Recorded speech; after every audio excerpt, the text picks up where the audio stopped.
আসসালামু আলাইকুম। আজকে আমরা একটা স্যামসাং 43-এর কাজ করতেছিলাম। এটার হচ্ছে আপনার ফ্লিকিং প্রবলেম ছিল, জাম্পিং প্রবলেম। তো কিছু র্যাগও আছে। তো এটার আসলে যেভাবে জাম্পিং প্রবলেমটা সলভ করলাম সেটা হচ্ছে অড ইভেন্টের যে ভোল্টেজগুলো ছিল, অড ইভেন্টের ভোল্টেজগুলোর সমস্যা ছিল এবং এখানে রেজিস্টারে মান বেরিয়ে হয়ে গেছিলো।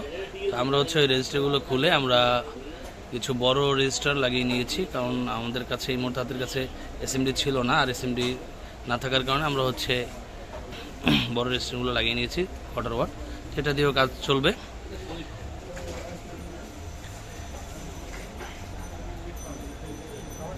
হচ্ছে EU এর একটা প্যানেল 43T10S09XL BD সিরিজের প্যানেলটি ছিল স্যামসাং এর স্মার্ট টিভি।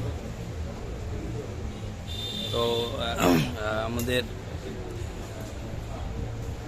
কিভাবে কাজ করতে হবে এটা আপনারা আসলে বুঝতে পেরেছেন আশা করি দেখে।